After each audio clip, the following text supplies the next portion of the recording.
Hello, seasoners. Welcome back to another episode of my first season. My guest today worked for Club Med from 1993 to 1997. His first season was in Club Med Copper Mountain as a ski instructor. He is yet another Geo, referred to me by recruiter extraordinaire Shahima Arshad. Shout out Shahima. Fun fact, he attended the same university for 1 year that I work at, Concordia University in Montreal in 1992. During the summers at Club Med, he was also a tennis and golf Geo, and he saw an ad for Club Med in a ski magazine, and he knew someone that had worked at Club Med who told him all about it, and that's why he applied. Seasoners, please help me welcome from Toronto, Ontario, Mark Kelton. Hey, Mark, how are you? I'm great, Greg. Great. Nice to hear from you. Yeah, you too. We finally got this together. There's a lot of moving parts, but just so Yes. you know, I've been well over a year now trying to schedule with someone, so this is nothing. Trust me. Oh, okay, good. I'm not the I worst. knew it was, Yeah. no. I knew it was going to happen. Life happens. Life interrupts. I get it. I'm so happy that we finally got together because Shahima sang your praises. So and because she recruited so many people for this podcast, she's almost like the second employee. Okay. Yeah. Unpaid employee Shahima. I'm not paid as well, so so thanks for being here. Now I Yeah. like to go back a little bit. I mentioned that you attended Concordia University for 1 year. Do you Yes. recall at anything what you were studying? Yes, I was in economics at the time, and I don't know that that was something that I was super interested in, but got me access to the university more than anything. But yes, I was in economics, and then I switched into political science almost midway through the year there. Okay, political science, got it. Yeah. You do have a economics degree, is it from? No, no, Oh no, no. you have a bachelor of science, right? Yes, yeah, yeah. Okay, So I can you got out pronounce of the what your bachelor of science is? Because I have a devil of a time pronouncing that word. yeah, Bachelor of Science in Kinesiology. But there you go. Okay. Yep. All right. So yeah. So what made you turn into from I guess economics? That's kind of a 360 turn, right? I guess or 180. Yeah.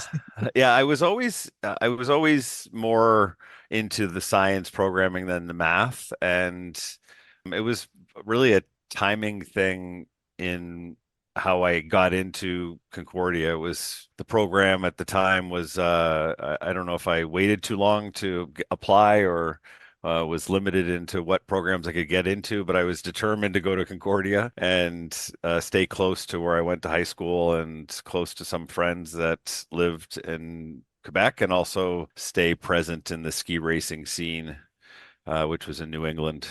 So I almost forced myself into a program that I had to then switch because I quickly realized that math is not my specialty and I needed to do something that I would actually be able to succeed at. And feed yourself, right? Yeah, yeah, true. Okay. Yeah, at some point in time. Uh, Well, I'm going to name a couple of things here, and you tell me if sure. these are true or false. Okay. Yeah. You played bass guitar. You played tuba in high school, and at one point, did you go to high school in Vermont for ski racing or a ski racing school? Yes. Oh, Yes, that's yeah. true. So played tuba. That was true in high school. That's where I learned to love the bass side of music. And then I was always into skiing. I'd been skiing since I was 2 years old in one of those families that did a lot of ski trips. Got into racing in my early high school career, kind of right before high school, and then was on a ski trip and read an article about ski academies in Vermont, specifically, where you would go and you ski race in the morning and train in the morning, and then you do your classes at night. And to me, it was like, wow, that seems like the best of both worlds because it was hard to juggle ski racing and school at sometimes because of the travel and a lot of the races started before the end of the week. So this seemed like an ideal scenario, and I applied probably on a long shot, I would say, because I was new to ski racing, and a lot of the kids who went to these academies had been racing their entire lives, but somehow made an impression enough to be accepted to the school. It was right near Sugarbush, Vermont, and that's where I ended up doing most of my racing. It was in New England and the U.S., all over the Western U.S. and in Europe. So really, fell in love with racing and loved the skiing lifestyle, being able to travel all around the world and see these great places and meet amazing people. So, a lot of similarities to kind of what drew me to Club Med as well. And speaking of Yeah. skiing, is during one of these ski magazines you were reading that you saw an ad placed by Club Med, or was it a vacation ad, like, or maybe not employment, but you saw Yeah. an ad to Yeah. like come for a week of skiing? Right. Yeah. So, in the 90s ski magazines, you would wait for them to come out so that you could go and see what was big and what was Warren Miller releasing and what kind of equipment was coming out to the market. So this is pre-digital technology. And I always bought ski magazines and that was my first introduction to what Club Med was understanding it as a ski resort where people went. And I remember asking my parents about it, and they said it was, a little bit costly for us to go to. We did a lot of our own trips into the eastern townships of Quebec. And so that was my first kind of introduction to it. I think it was, someone jumping off a cliff wearing a one-piece neon outfit with a big smile on their face. And it talked about all the fun things you get to do at Club Med outside of skiing. And so I was definitely intrigued. Let's talk about how you came across the gentleman. I guess he was a stuntman or part-time stuntman, Yeah. also working in Club Med. Where did you meet him? I worked for an event promotions company in the summer, and we would do set up for concerts and charity events. And he was one of the employees of that company. I'd only met him a couple times. We weren't always on the same event. And so I didn't even know about him being a stuntman or working for Club Med until my boss one day said, "Oh, you should talk to," and I think his name was Kevin. I'm not sure. This was so long ago. He works for Club Med in the winter and then is a stuntman in the summer and kind of goes back and forth. And so I was pretty excited about hearing what that was like. I didn't really have an inkling to go into stuntman work, but the Club Med side and understanding what he was doing while he was there. So I had a phone call with him, and it was probably about an hour long of me picking his brain about all the things. And some things I, now realize that he may have downplayed, and some things he didn't draw enough attention to in Excuse terms me, of. Mark. Did Yeah, he yeah. downplay the amount of dancing that you'd have to do all Yes, day? Okay, yes. okay. Yeah, I'm Yeah, sure. Yeah, wearing that's wearing a skirt while skiing and and yeah. and full makeup every night. I would say those are the things that. Okay. Yeah, Okay. yeah. So there was some of that where he did say he had so much fun. He's like, you eat great food, you meet amazing people, you're skiing at these fantastic mountains. So all that sounded really great.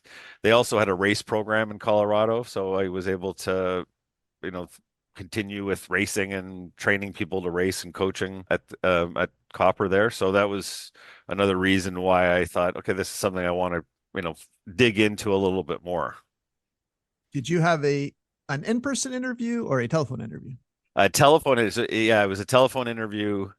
I think so. I met this person in probably October, and then by November, I had been following up with Club Med at Sandpiper on a pretty regular basis through fax, and we sent a lot of faxes back in the day, and calling them. And sometimes, no one would get back to you for quite some time, or you get a message saying, all of our positions are full in Florida. So it took a lot of hounding on my part to get through to someone about copper specifically. And then by the time I did, it was maybe middle of November, almost early December. And after the conversation I had with him, and I believe he was the gestionnaire at the time at Copper, or about to become, and he said, "Well, okay, go get yourself a plane ticket, and you have to be here by, December 13th."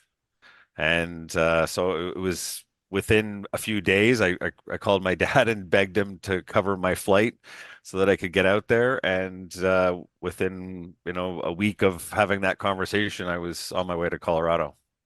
Okay. And our first seasons where it was the same chief. You started 93, 94 in Copper. I started 90 summer 94. It was Jean-Pierre Grand. So Yes. Yeah. what do you remember about arriving that first day? Any were you wide-eyed and bushy-tailed? Any culture shock? Did you know what was going on? All of those things. I had no idea what was going on. I had no idea what to expect. I didn't. I arrived in the village and there was very few people there. With the skiing, the way instructor training worked was the instructors would all show up about a week and a half before the first kind of soft opening of the village, and we'd have our training. And in this case, there was 40 or so people trying out for this limited amount of spots to fill.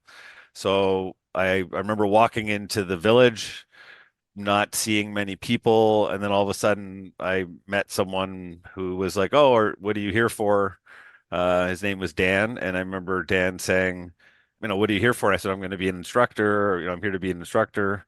And then it was, from there it was kind of slide into the Club Med lifestyle pretty quickly. A lot of the people I had met really when I initially got to the village were more experienced GOs. So they had been in summer villages or even at Copper before. So they were very comfortable with what was going on, whereas I was quite lost as to, okay, well, what is the plan? There wasn't really a plan laid out. And I guess I'm someone that requires a bit of a plan in my brain.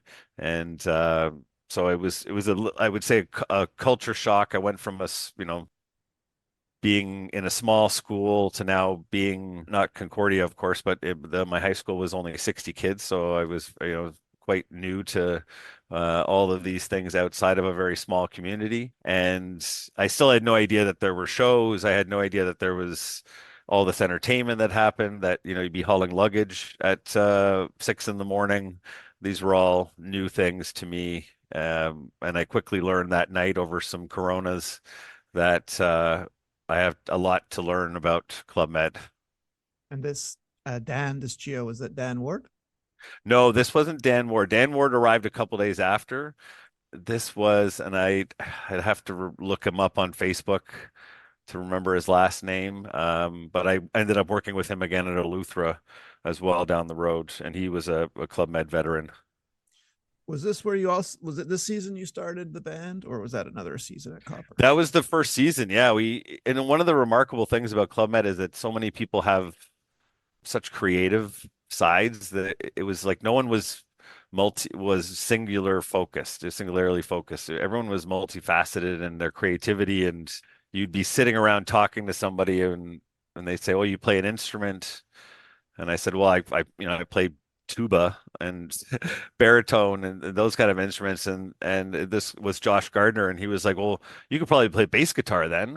We're trying to start a band, and we need a bass guitarist." So within a few hours, I Well, remember him. excuse me, Mark. I'm not Yeah, an instrument guy, but yeah. is there a correlation between the tuba and bass guitar? Because I don't see it, but I'm not a No, musician. no, Oh, no. okay, Other than okay, there being a need to have a band, I think that was the okay, correlation, and I could read sheet music. okay. But Oh, again, okay. we never once looked at any sheet music, so I don't know why that was important. It was probably just rhythm and understanding bass notes, maybe. But it was a very funny interaction, and I swear it was a few hours later he came in, Copper. He'd walk up these big steps into the main lobby, and he had a bass guitar in one hand and an amp in the other with a huge smile, and he just kind of walked over and handed it to me and said, "All right, we start rehearsing tonight." So it was I think helped me a lot feel integrated into the team and accepted by everybody, because I was nervous there. I was someone who had really focused on skiing, and I had done theater in school as well, so I understood what it was like to be theatrical. But doing theater in school in front of your parents is different in some ways than in front of an audience of a few hundred people that are paying a lot of money to see you. So I appreciated the introduction into the lifestyle quickly through the band. It really helped out a lot. What was the name of your band? We had a few different names. I think our final name was Los Mogles, Okay. Oh, you as went a through a few homage. names. Yeah, yeah. Well, some of them were kiboshed by management, I'd say. So Not politically correct, I guess. no, no, not Club Early Med worthy. 90s. Okay. Yeah, yeah. So yeah, exactly. There was we did some clever play on words, and I don't know that they were accepted by Jean-Pierre. So Okay. Los Mogles is when we ended up with, and it was quite a good crew. And Mogles, play on words for moguls, I guess. Yes, yes, Okay. correct. So Yeah, it yeah. was you, Josh Gardner, Dan, and Josh. Josh was your drummer, is that right? Yeah, Josh was the drummer, Dan, and then there was a French Canadian named Christian who also played guitar, and then Eric Turner was also guitar. So we had a rolling crew of musicians that would come in and out, but it was it was quite fun. I didn't expect that we would be able to do the things that we did in such a short time, and in rehearsing pretty much late at night, but we ended up playing uh in the resort after skiing and at nighttime during the shows in between acts and then in the nightclub as well for certain nights. So it was pretty cool to be around and everyone else in the group was a very talented musician, I'd say. I was learning as I went, and I was always excited when someone who knew how to play bass guitar would come and sit with us because I could learn a lot from watching how they move their hands. But I did enough to get by. And what were some of the covers that you did? Like, what kind of music were you playing? It was all over the map. So I remember we did a lot of Stevie Ray Vaughan songs. I think we introduced the Bare Naked Ladies to Colorado one at the beginning of the Oh, year. We did a really? few Bare Naked Ladies songs that people went crazy for, so that became our what we were known for. Eric Clapton, some heavier rock songs, and some bands that we would cover the Grateful Dead and Fish and some of these other bands that were around at the time, which were more jam bands where you could just play on for an hour and be in the background, not really singing anything, just playing notes. Okay, so you never did like an acoustic version of YMCA or anything like that, no? No, no, we Okay. avoided we Okay. avoided all the crazy sign and show songs as much as Okay. possible. We tried to learn new songs every week, which was fun because especially in that environment where we'd play in front of the team, the rest of the GOs a lot, we wanted to make sure that they were getting something out of it as well. It wasn't just for the guests. So we introduced new songs every week. We'd have guest musicians. Often at Copper, they'd bring in professional musicians to play at the après ski times. And so we actually got exposure to some really fantastic musicians. So one of the people that we got to play with was the keyboard player from Earth, Wind, and Fire. And he was a fantastic musician, played every instrument, and he played some songs with us. So there was always musical talent within the village performing after hours, and then we try to drag them up on stage when we were doing our things as well. And besides the band, do you have any other memories or stories or anecdotes from your first season? Yeah, yeah. I mean, Copper was such a magical place. I was really quite breathtaking to be there every day, and you get lost in where you were in a good way. You come up the main lift and you look out over the mountains and you see this landscape that people don't get to see very often. And I remember feeling out of touch a little bit with instructing, I would say. I had gone from racing a lot and I learned to be a coach as well during my time, but I wasn't used to taking out a big group of beginners and starting them from scratch. So they gave us a lot of skills to learn how to do that, which was excellent. But there was so much nuance to what it took to have a successful group, and that wasn't always how much they improved in skiing. And I remember a friend of mine there named Scott Barney said, because one day I came back, it was a long day. I had a very eager group. They wanted to be out on the hill all day. So they were, first people on the lift and last people down. And you'd ski kind of right by the hotel to come back to put your skis away. And I look and Scott Barney is in, these hot tubs with his group, just having the best time. And they'd been there for 2 or 3 hours and he was, having a blast, and everyone in his group was having a blast, and the people in my group kind of just dispersed and went to bed. And I asked him, I said, what how do you get your group to bond like that? He's like, oh, we plan the hot tub for 2 o'clock every day, and that's where we end up. And that was that was one of the nuances that I learned was you had to create a great skiing environment. You had to make sure that people develop, but also they were there to enjoy every moment of the time they were there. And skiing all day long can be exhausting. And sometimes you just want to go back to your room and go to bed. But those are the people that would leave the village thinking, yeah, it was great for skiing, but I don't really need to go back to Club Med because all I did was ski and sleep. So I learned a lot from some of the experienced ski instructors, Scott Barney, and there was two Russian guys, Lev and Dmitry, who also always had these big rowdy groups, and that became my goal was to engage the group in that way so that we wanted to spend every meal together. We wanted to go out at night together. We wanted to do excursions. It wasn't just about getting them better on the hill, and sometimes we had weeks where people improved very little, but they had the best week that they could ever have because of all the extra stuff that we did. So there was lots of great excursions, but the hot tub became, pretty much the meeting place for debauchery, I would say, and fun as the nights went on. If you had a group that wanted to hit the hot tub and started their schnapps patrol there, they would be the last group leaving the bar at night, and then, maybe sleep in a little bit in the morning and start a little later, but still have a fantastic time.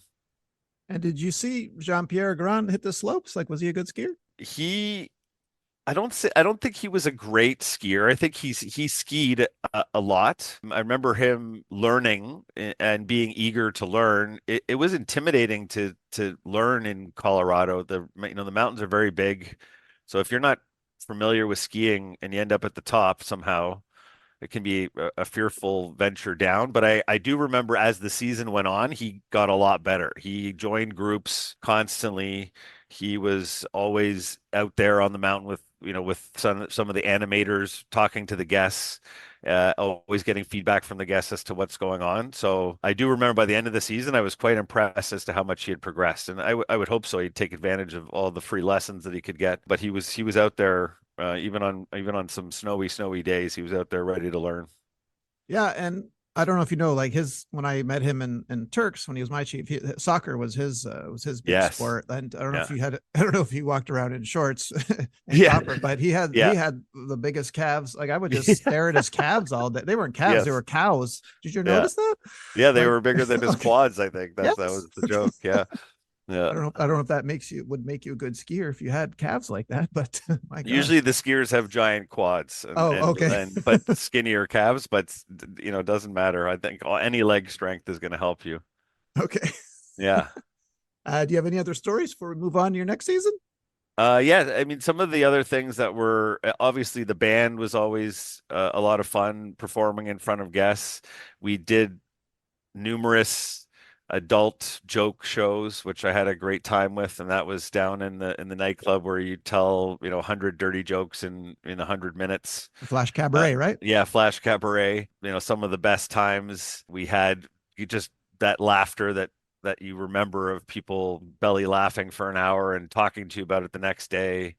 I thought was amazing. And also like one of the cool parts about when I got to Copper was I met Silvio de Bertoli and his wife, and they were both very big into skiing. And I had talked to Mary Claude a few times about my racing, and she was a racer as well. So there was a bit of a connection that was made in being able to ski around with them. So we'd finish our lessons, and she'd ask you, "Hey, do you want to go for a run?" And we'd go, and I try to keep up with her down the hill because she was quite fast. But all amazing connections, and they were very genuine. I think I met them before I actually met Jean Pierre, and they were just such caring people. They were like the ambassadors for Club Med, but for the energy that it takes to do well at Club Med and to perform well and be a good employee and have guests appreciate your work ethic. It was great to ski around with them a lot. And then when I came back to Club Med the next season, I was one of the evaluators for the new people, and again got to spend a lot of time with the Bertolli's family and tour around and ski a lot of the mountain as we would go from group to group, analyzing the new ski instructors. Well, speaking of your next season, and I learned this Yeah, by interviewing so many of you ex-Geo ski instructors, is that normally you wouldn't really do a summer village, but you did. You worked in Eleuthera with Kenton yeah, Smith, and yep. this time I think you were doing tennis and Geo golf. Like, is that true? Yeah, I bounced around a little bit. I went home after skiing. I left Club Med and I got home and was telling some of my friends what I was doing, and they said, "So why did you stop?" And I said, "Well, it goes to like summer resorts now." And then one of my good friends was like, "Well, what would you do at a summer resort?" And I said, "I could probably teach tennis or something like that." And he said, "So why are you here?" And that was that was like I was Smart like, guy. Okay. I Yeah. don't know why I left. And so within a few weeks I had recircled back around with when the season ended, geos dispersed to every village, and so it was great because I had connections at each summer village. I could have gone to a few of them, and Eleuthera is where I ended up. Again, very much of a culture shock going from Colorado to a small island in the Bahamas, but came home and quickly was convinced by some buddies to get back into that lifestyle. There was nothing but landscaping waiting for me in Toronto. So I was excited to go back and be part of the tennis. It was just myself on the tennis team. And then I ended up doing some golf as well as the golf geo left midway through the season. So golf wasn't a really big thing in Eleuthera. There was not much. It was a small driving range, but the tennis and golf venues were close, so I was able to just make sure that I was covering off both places. But tennis was a quite a busy spot in Eleuthera. And because Jean-Pierre Grand was your first chief, you were probably thinking, like all chiefs, like your next chief would be quiet and calm. But so you probably noticed the difference in Yes, yeah, in chiefs, right, with Kenton Smith. Okay. yeah. But this is a another family shock. village, so yeah, Yeah, I have had other people on from your season. I'm like Kenton Smith was in a family village. yeah, So I had a hard time computing that one. yeah, But yeah. That I heard that you still had a good time, right? Like, amazing yeah. time, but such a difference. What you said was so accurate. Jean-Pierre was classically French and French leadership style. Nothing wrong with that. Just one way, and then you show up to Kenton and it's very different. It's very transparent. It was more boisterous. It was about partying and having a good time and all that kind of stuff. And he was an entertainer, and I learned a lot from the difference of one to the other. I mean, Jean-Pierre was at night would be wearing a formal outfit, and at night Kenton was wearing a sarong and nothing on top. So it was just such a cool thing to see how leaders got there by being very different people. You wouldn't expect that when when the goals of the organization are all similarly aligned, but every one of the GMs that I worked for were all very different people. Was Eleuthera like paradise in that? Did you have, as a golf geo, did you have a very small, a couple of holes, or did you have to leave the resort to go to an actual golf course? Yeah, we had to leave the resort. There was no golf course. We had a driving range and we made a couple of holes so that people could, well, hit 20 to 30 yards. And there was a small green and a bunker. But there was a fantastic golf course on the island. It was quite expensive to play, so people rarely played it. Or if they did, these were people who came to golf at that specific golf course and they wouldn't need me. They were way better than I was as a golfer. So it was yeah, not a very busy golf program by any means. All right. Did any stories or anecdotes come out of this season? There's being on the beach. I'll tell that the first day that I got there, I learned a very valuable lesson about sunscreen application. Oh, And I ran to the beach. Everyone that's on the plane from Nassau to Eleuthera, people were talking about the sand on the beaches in Eleuthera, and it was like this pink baby powder type sand, and you could walk out for a mile and still be knee deep and lounge around. So I ran out to the beach. They lost my luggage, so I had zero clothes. I was borrowing clothes from other GOs for the first couple days while I was there.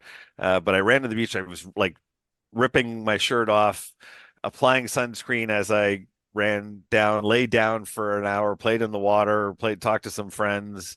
A couple hours go by, and I go back to my room, and I notice that everywhere I had applied sunscreen was white, and then all around was cooked. So imagine, like I have a big white circle in my chest, and then all of my sides were burnt.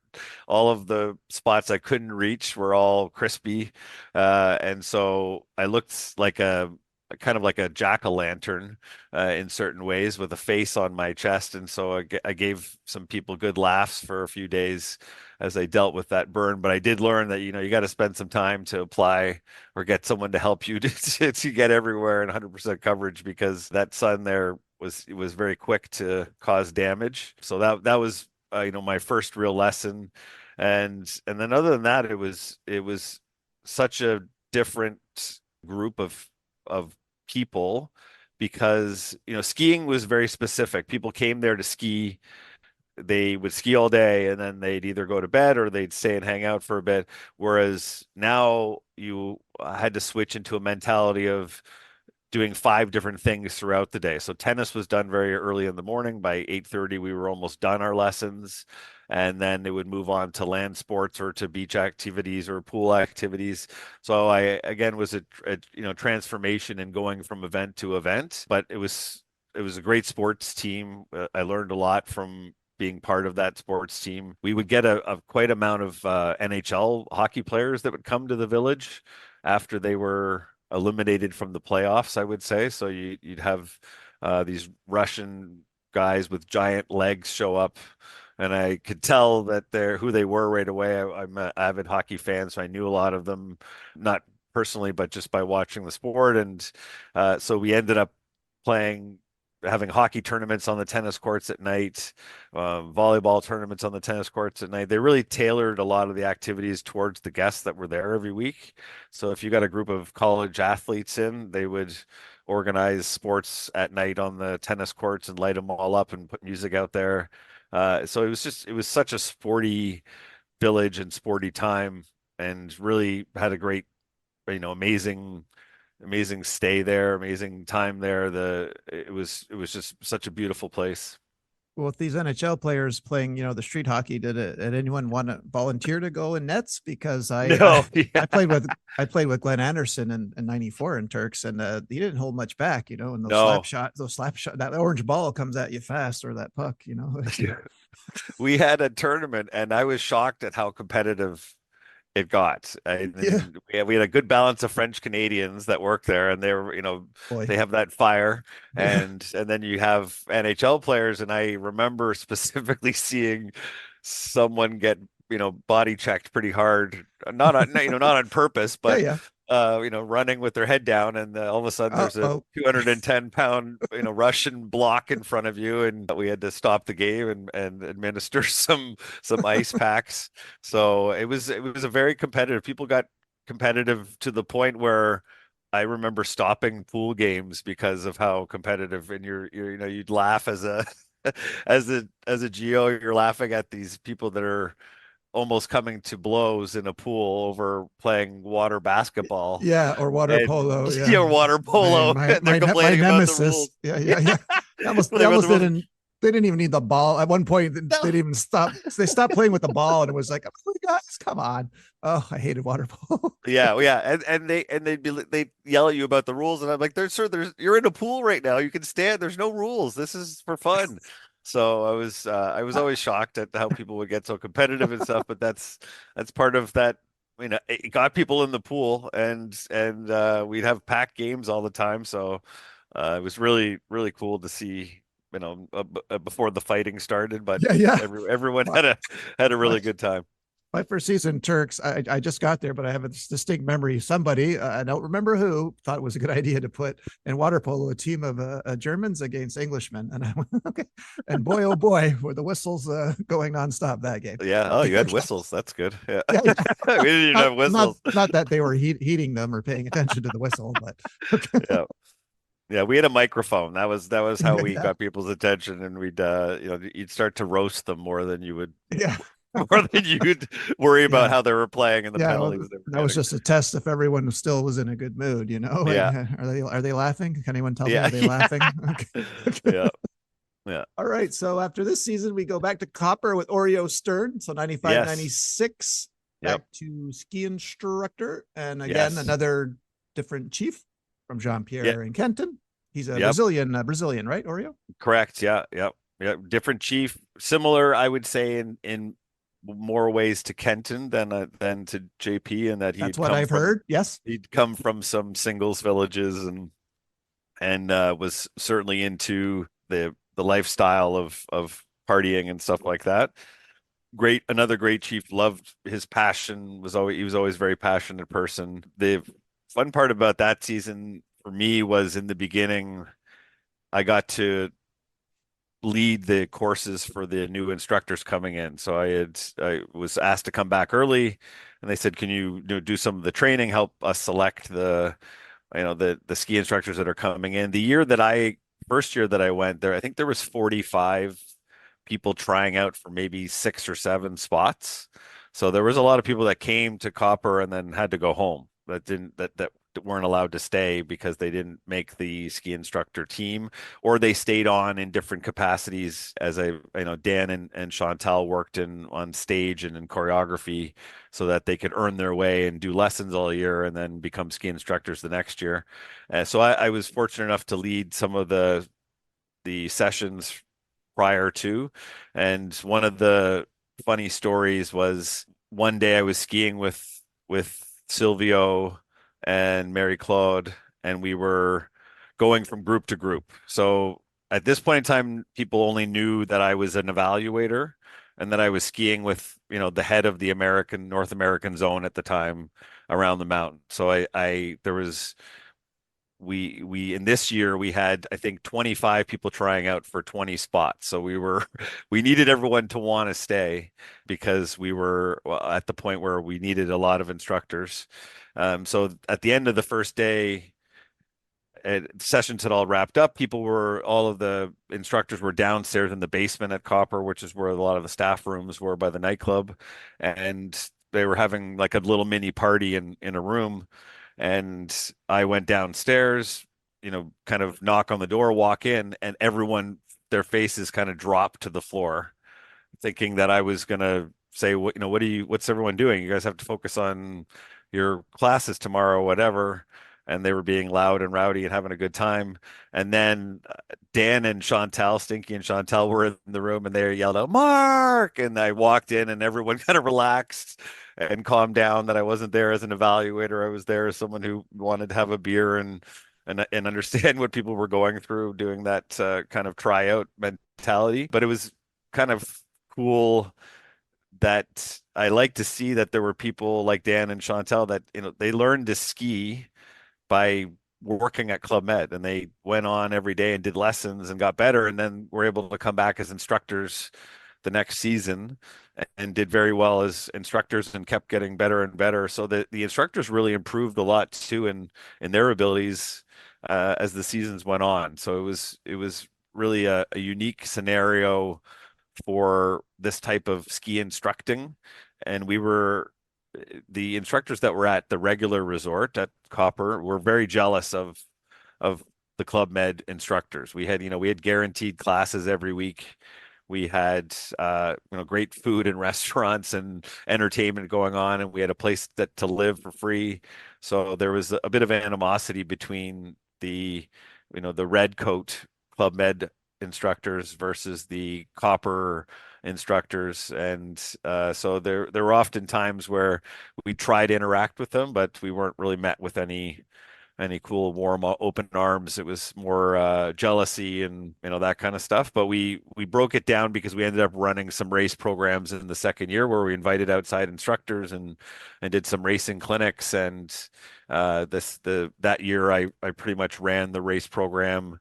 Our head of ski was Claudio, he was from Northern Italy, and then Eric Turner was kind of the assistant head of ski there, and I essentially did all the racing programs, did a lot of the programming. So I got to teach less that year, which I wasn't super happy about. I did really like the teaching, but in this case, I enjoyed learning some other side of what it was like to be a facilitator as well. And following this season, I think you go back to Eleuthera for the 96 season with Mike Colton, correct? Yes, yeah.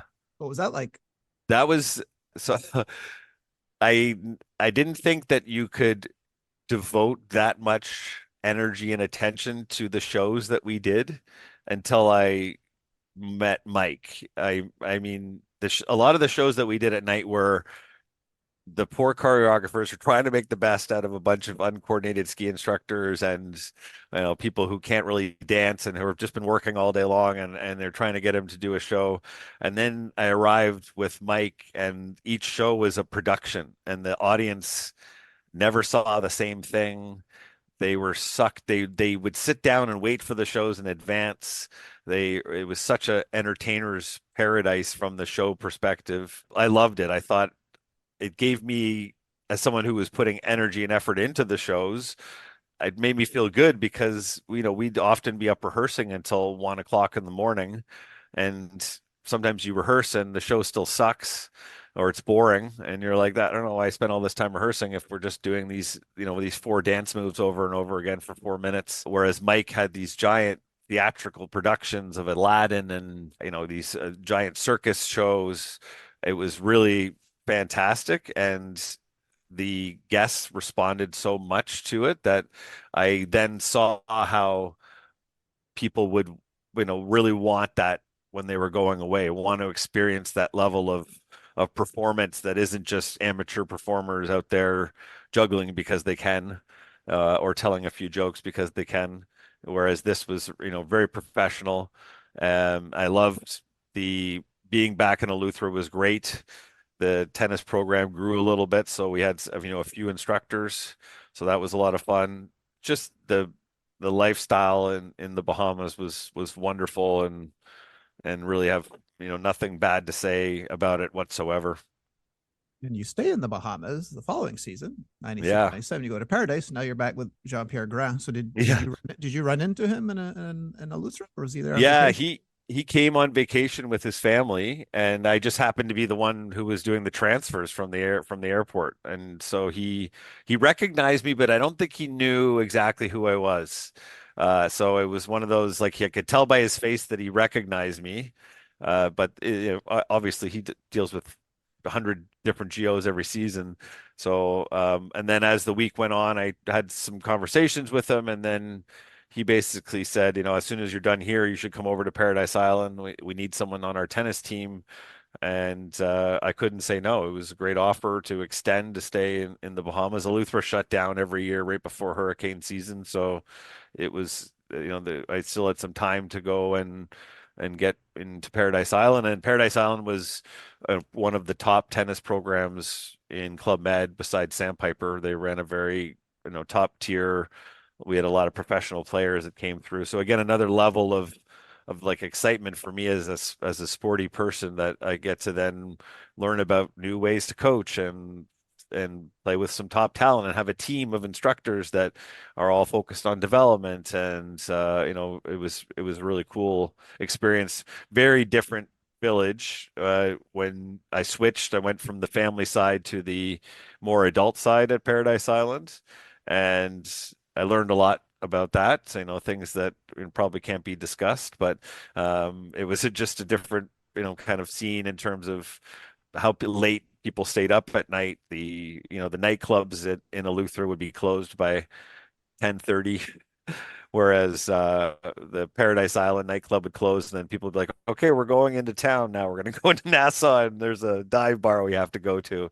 So there was a lot of extracurricular activities happening in Paradise Island. But again, another beautiful resort. A lot of fun to be had there. And did you have a Canadian geo at tennis named Petri? Was he there?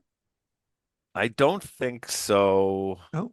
Oh, you'd remember him. He's about six Yeah, five. no, No. yeah, no. Okay. I, Okay. I had, I had. There were two girls, one from Canada, one from California, and then the others were French or German. Okay. So yeah, it was quite a diverse team. And since you worked at Paradise, I'm legally obligated to ask you if you personally, Mark, did you Yeah. experience any ghosts? No, Yes. no, Okay. All yeah, right. Good. none. No. I did Neither did I. experience some over drinking, I would say, but I you never got never you got saw any over. ghosts. You mean you were overserved, is what you mean? No, I by myself or by my Oh, okay. roommate. Oh, So I I see. will not blame any of the bartenders. They were always very Okay. responsible with us. Yeah. All right. Now, instead of doing the mountain beach mountain, I think you go right to Turks right after Paradise, right? You go to be at the Yes, yeah, tennis yeah. show And at that was my intent, was to be on vacation. It was one of those ones where you can go and take a vacation and go there for a little bit. That was the only time I'd ever done a vacation in the resort. I never, there was a couple of other opportunities. I had to go somewhere else, but it just didn't work out from timing. So yeah, went right to Turks, and was more following some friends around, and they kind of convinced me to stay for a short stint to fill in for somebody. But I don't even know that I was officially on contract or anything at that point in time there. I think they were like, well, you could just stay and hang out and maybe teach some tennis if you want to. And I said, fine. Now, did you ever teach an advanced class? In tennis? Yes. Yes, yeah, So did you ever like? Because I've seen I was a chief of sports, so I had yeah, various tennis geos. So I'd like to ask you a few tennis questions. So sure, yeah. how did you handle the person that shows the GM that shows up for advanced tennis but is clearly not advanced? Did you have a way of maybe suggesting another an intermediate, or did you just let them stay and do the lesson? Yeah, I let them stay and do the Okay. lesson for the most part. I would on the first day of any tennis when you know the Monday after everyone arrives and everyone goes to check out all the activities. This happened at all of the resorts that I worked at for tennis where you'd get, 25 people out and they all think that they're 5-0 level players or high level ranked players. I would usually have them all hit with each other so that they could see, it's you can in a rally with an instructor who's making the shots easy to you, it's easy to get by with, excuse me, hitting some good shots once in a while. But if you're rallying with someone who's a very strong player, your weaknesses can come out. So I didn't really have a problem too much with people lingering around coming back to the advanced side. I did have some conflicts with advanced players that were very, very good and would often want to challenge me to play and I feel like I'm not going to do well in this challenge.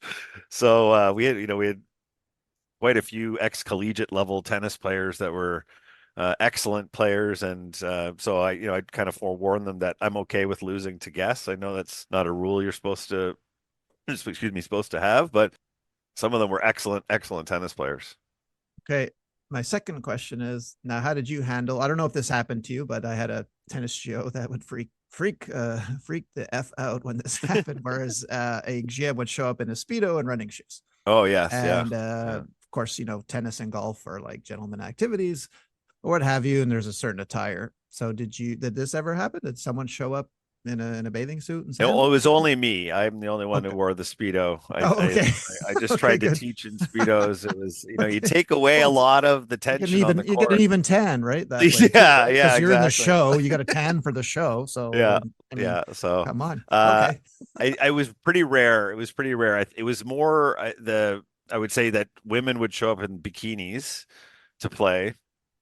Okay. So that I had a dilemma with do I challenge this or just let it go by? And usually the just let it go by side of my brain won. Okay. And it Paradise Island was much more strict about tennis. The attire, the shoes you wore on the court, the level of play, all that was very strict. Whereas Eleuthera was pretty casual. Okay. Got it. And of all your time working in Club Med, say from 93 to 97, is there anyone that you personally enjoyed working with? So many people. I keep in touch with a fair amount of ex-GOs. My like two of my closest friends were Dan and Chantal, and unfortunately we lost them in a car accident. But I stay pretty regular contact with a few Canadians that are up here. I've seen people on reunions. When I go to Montreal, I'll make a point to bump into some people there that I met at the through being a GO. My roommate Jeff, who is now he lives in Chicago, owns a bunch of GNC stores. I still see him on a pretty regular basis and talk to him and keep in touch with him. So I try to. I unfortunately, because of the times, a lot of the contacts that we had were you would get someone's address and mail them postcards, or we didn't have the email access and cell phone access that we do now. So I wish I had better records of people from my history because there were certainly people that I met that I'm like, I wonder what that person's doing now, and I'd love to connect with them, and especially a lot of the European instructors and GOs that I worked with. I've always got that curiosity to reconnect with people. So that's why I love reading through the guest lists in these podcasts because it's often you can see someone in there and through the layers of separation they're like, oh, I know that person and they might be able to help me track someone down. But lots of really just amazing people, and I'm trying to plan a Club Med vacation for my family to take them there. I'm not sure which resort yet, but I've put it out there, and I definitely would like to get to one of the reunions one day. It just hasn't worked out from a work perspective and timing right now, just to reconnect. And there's so many people that I can remember their personality, I can remember their face, and I don't know their names. And it's too bad. It's almost like I wish there were yearbooks from each season. Yeah, But I ran across a geo who met another geo and said like, because we were buying photos back then, and this geo said something very smart. She goes, you should write down the names of the people on the back of the photo, because in 20 years from now you're not going to yeah, remember. And I wish someone had said that to me too, because then I would have done it, like yeah, no, but Facebook must have helped you a little bit, right? Like it did. Yes. reconnect with some of them, I'd hope. Yes. Yeah. Yeah. It definitely did. And to see what they're all doing now, there's such a diverse population of interests and where people ended up. Sometimes you'd be like, I didn't expect that person was going to be a lawyer, or Oh I didn't yeah, expect that yeah, person's going to be back to Club Med. And I have a yeah. friend who's back at Club Med right now. Oh really? Raphael, yeah, Yeah, he's at yeah. Columbus, Isle. Yeah. Okay, yeah. So I worked with Rafa in Eleuthera, and I saw him posting again and back into that lifestyle, and Yeah, became instantly jealous of what he was doing. so did I. Yep. Yeah. Yeah. So We met, and I met him at Columbus in '96. Yeah. okay, yeah, That way yeah, back. Wow. yeah. Weird, huh? So yeah, it holds a very dear place in my heart. I tell my kids stories about it. They don't, they have a tough time believing that the dad they see now was someone who would be on stage and doing shows and wearing makeup and skiing and teaching and being an entertainer. So yeah, I definitely like to get them to a village so that they can see what it's like. Because I think it's a great career. I've recommended people doing it, especially if you're looking to grow your skills as someone for networking, for being your communication style. There are so many great skill sets that come out of learning how to work at Club Med, and I learned a lot about a work ethic too. I don't think I would have the work ethic I had I not been subjected to the first year at Copper, where you have those long days, you got rehearsals, you're in the ski shop at night, and you're doing baggage all day Sunday, no days off. So I certainly learned a lot about what it's like to work hard. Is there anything you miss about Club Ed, looking back now? I miss the probably my amount of energy that I had. I'd say I miss that. I miss the energy of the people. There's something about I would think about these families that would come from Brazil to go skiing, and their kids would run off the bus and grab the snow and not realize it was cold, and their faces would kind of light up for a second, and then they scream, "Oh, it's freezing," or whatever. And they'd never seen the mountains, they'd never been in snow, and just the excitement that they had, and then watching them develop as skiers and leave the resort better than they came. All of those things, just great energy, great atmosphere, listening to people's stories. Sometimes they tell you more than you were equipped to hear or deal with, but a lot of long chairlift rides, understanding people's lives. It was, there's so many great connection things that I like, and I, try to keep a lot of that up in my current career as well. I didn't realize that, like you said, like somebody coming off the plane, never seeing snow, because this happens at Concordia all the time. Like I'm right on St. Catherine and Guy, and I go into the atrium, and all these international students are taking photos outside, and I think there's a car accident. What's going on? And they're taking photos of snow. So yeah, that even gets someone hardened like me, like who hates snow. That's why I stayed 10 years in Club Yeah. Med. So you Yeah. kind of, yeah, you kind of like experience it through their eyes, like what it must be like the first time seeing snow, Yeah. right? Yeah, Yeah, no, and it that's makes you appreciate where you are. There was certain lift rides where you take and it's, you're like, oh, I was up till 2 a.m. I'm a bit hungover maybe. I feel rough today. I gotta now ski for 8 hours and teach people. And then you'd come over the crest of the mountain and see this, sky that you never get to see unless you're up in the mountains like that. And people would gasp at how beautiful it was, and you'd feel reinvigorated. And I don't know that we get that in our daily lives as much right now. It's, there's you don't have that love and appreciation for what you do on a regular basis. It Yeah, goes because away. the beach or the mountain was our office, and now Yeah. our office is just our office. Yeah, exactly. Yeah. Yeah, now I'm staring at a wall in my Yeah, basement. exactly. Yeah. Same. Okay. Okay, Mark, we're nearing the end of this interview, but before I go, Shishima told this wild story about Alberto Tamba. I just want to see if it's true or not. So, legend has it that he, well, whatever, we all know about the Playboy womanizer, good-looking skier. She famously turned him down, and he, offered her signed ski gloves, from an Olympic champion. Now, is this true? Like, did she actually say no to the gloves? Yeah. The only reason I know that she said no was because I spent 10 minutes yelling at her at reception saying, "Why did you take the gloves? I would have bought them from you." I Good. was I was a huge ski racer, and Tomba was the best on the planet at the time. So even just getting to see him and ski with him for a couple of days during that week was a fantasy come true of mine. I think I was more enamored with him than she was. Uh, Yeah. so but I was very upset that she didn't take the gloves, and I do remember like being physically hurt by her not thinking of me and sacrificing her own dignity to get those gloves and give them to me. But yeah, that was a great story, great week. Tamba was there and Peekaboo Street was there. A lot of ex-ski racers. It was a really fun time. Spring skiing in Copper, beautiful weather, lots of music. It was nice way to end off the season, that's for sure. Do you have a story about Keystone?